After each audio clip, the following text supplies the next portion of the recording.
तो आज की हमारी इस खास चर्चा में हम सीधे श्री हित प्रेमानंद गोविंद शरण जी महाराज के उन गहरे उपदेशों में उतरने वाले हैं जो जीवन के सबसे बड़े रहस्य यानी कर्म के जाल को सुलझाते हैं। आइए समझते हैं कि आखिर ये कर्म का चक्र कैसे काम करता है और इस जटिल जाल से निकलकर सच्ची आध्यात्मिक शांति कैसे पाई जा सकती है। कर्म किसी को माफ नहीं करता।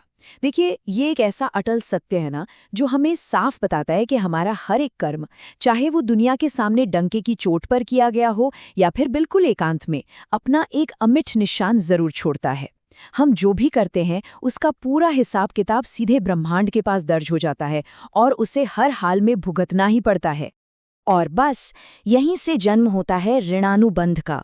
अगर इसे आसान शब्दों में समझें तो ये कर्मों के कर्ज का वो आध्यात्मिक नियम है जो ये तय करता है कि आत्माएं जन्म जन्मांतर तक आखिर एक दूसरे से बंधी क्यों रहती हैं। कभी सोचा है कि कोई किसी विशेष परिवार में ही जन्म क्यों लेता है? स्रोत के अनुसार ये सब हमारे पिछले जन्मों के लेन देन यानी उसी पुराने कर्ज को चुकाने या वसूलने के लिए होता है। चलिए अब कर्मों का कर्ज एक कहानी की ओर बढ़ते हैं। तो ऋणानुबंध की गंभीरता को गहराई से समझने के लिए स्रोत सामग्री में एक बहुत ही रोंगटे खड़े कर देने वाली घटना का जिक्र है।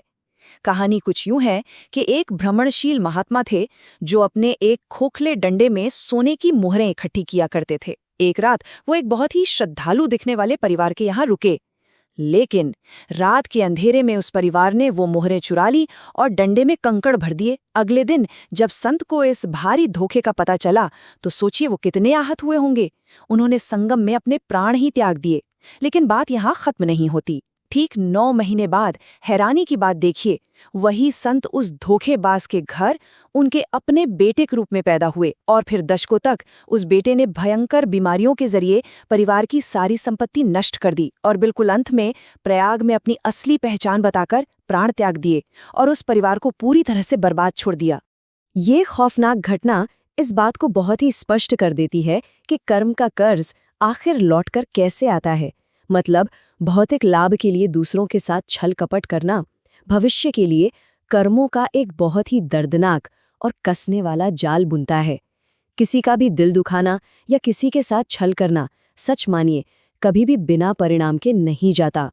तो अब स्वाभाविक रूप से एक बहुत ही गहरा सवाल उठता है, आखिर इंसान कर्मों के कर्ज और दुखों के इस भयानक चक्र से बच कैसे सकता है? ये हमारे अस्तित्व और इस भौतिक दुनिया की पीड़ाओं से जुड़ा एक बेहद अहम प्रश्न है। आइए देखते हैं इस अंधकार में प्रकाश, मुक्ति का मार्ग।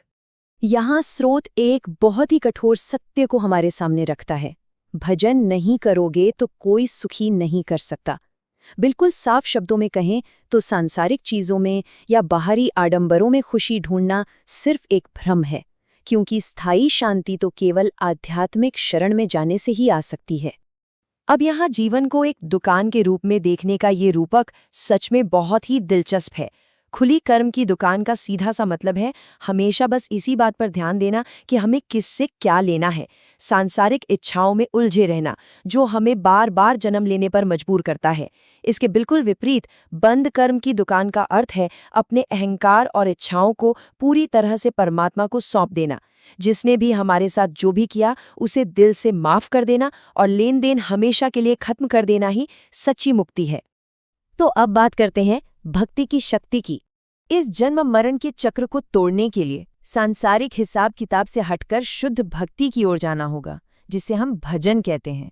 कर्म के शिकार होने से बचकर परमात्मा का माध्यम कैसे बना जाए, इसके कुछ बहुत स्पष्ट नियम बताए गए हैं।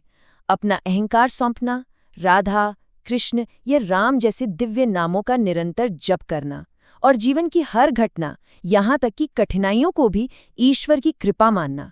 जब ये अटूट विश्वास हो जाए ना कि ईश्वर ही सारे कर्जे चुकाएंगे, तब जाके आत्मा पूरी तरह सुरक्षित हो जाती है। और जब शुद्ध प्रेम से पुकारा जाता है तो परमात्मा हमेशा आते हैं। राजा दशरथ के यहाँ भगवान राम के जन्म का विस्तृत प्रसंग इस बात का बहुत बड़ा प्रमाण है कि जब सच्चे भक्त पुकारते हैं तो परमात्मा स्वयं उनके कष्ट हरने के लिए भौतिक रूप में प्रकट हो जाते हैं। अब आगे बढ़ते हैं मन पर नियंत्रण की ओर। देखिए, आध्यात्मिक दर्शन अपनी जगह बहुत महान है, लेकिन सबसे बड़ा सवाल ये है कि इन नियमों को रोजमर्रा के जीवन में कैसे लागू किया जाए। और यहीं पर दिनचर्या का असली महत्व सामने आता है। दिनचर्या यानी एक ऐसा सख्त और अटल रोजमर्रा का रूटीन जो मन को अनुशासित करने और जीवन को धर्म के रास्ते पर लाने के लिए ही बनाया गया है। बिना इस मजबूत ढांचे के मन फिर से उन्हीं सांसारिक भ्रमों में भटक ही जाता है। इस अनुशासित दिनचर्या के 4 मुख्य स्तंभ हैं। पहला, रोजाना सुबह जल्दी जैसे कि 4 बजे उठना। दूसरा, सुबह का समय नाम जप और ईश्वर के स्मरण में बिताना। तीसरा, अपने सारे सांसारिक काम पूरी ईमानदारी से करना। और चौथा, रात को बिल्कुल समय पर, मान लीजिए 10 बजे, सो जाना, ताकि अनुशासन बना रहे। इन नियमों का सख्ती से पालन करने से मन एक जगह स्थिर रहता है और इंसान लालच के बहाव में नहीं बहता। चलिए अब समझते हैं धर्म का मार्ग। यह अनुशासन सीधे तौर पर इस बात से जुड़ा है कि हम समाज में कैसे रहते हैं और अपनी आजीविका कैसे कमाते हैं। यहाँ एक बहुत ही विचारणीय तुलना सामने आती है। एक तरफ है धर्म का धन, यानी ईमानदारी से कमाया गया पैसा जो जीवन में स्थायी शांति, पारिवारिक सौहार्द और ईश्वरीय कृपा लाता है। और दूसरी तरफ है अधर्म का धन, जो रिश्वत, झूठ या दूसरों को नुकसान पहुंचाकर आता है। यह धन हमारी बुद्धि को नष्ट कर देता है, असाध्य रोग लाता है और परिवार की शांति तो बिल्कुल ही छीन लेता है। ईमानदारी से कमाई गई सूखी रोटी बेईमानी की दावत से सच में 1000 गुना बेहतर है। स्रोत सामग्री इसके बहुत ही आधुनिक और सजीव उदाहरण देती है, जैसे पैसे के लिए किसी ऐसे अपराधी को बचाने वाला वकील जिसे वह जानता है कि वह दोषी है, या फिर मुनाफा कमाने के लिए झूठ बोलने वाला दुकानदार, सिंथेटिक या मिलावटी दूध बेचने वाला वेंडर, या फिर गरीब और मजबूर मरीजों को नकली दवाइयां बेचने वाला फार्मासिस्ट। ये बिल्कुल वो काम है जो कर्मों का विनाश पक्का कर देते हैं और इंसान को सीधे पतन की ओर ले जाते हैं। अधर्म का धन तुम्हारी बुद्धि को नष्ट कर देगा। ये एक बहुत ही सख्त चेतावनी है। अनैतिक व्यवहार की सबसे पहली और तुरंत मिलने वाली सजा ये होती है कि इंसान की अपनी बुद्धि उसी क्षण भ्रष्ट हो जाती है, जिससे वो लगातार गलत फैसले लेने लगता है। और अंत में ये एक ऐसा सवाल है जिस पर हम सभी को गहराई से विचार करना चाहिए। जब जीवन का आखिरी पल आएगा और सारे बैंक बैलेंस, सारी प्रॉपर्टी यहीं छूट जाएगी, तब हमारे कर्मों का खाता क्या कहेगा? क्या अनजाने में हम सब कर्ज की एक जेल बुन रहे हैं, या फिर परम शांति का मार्ग प्रशस्त कर रहे हैं? सोचने पर मजबूर कर देने वाला ये दर्शन सच में जीवन बदलने वाला है।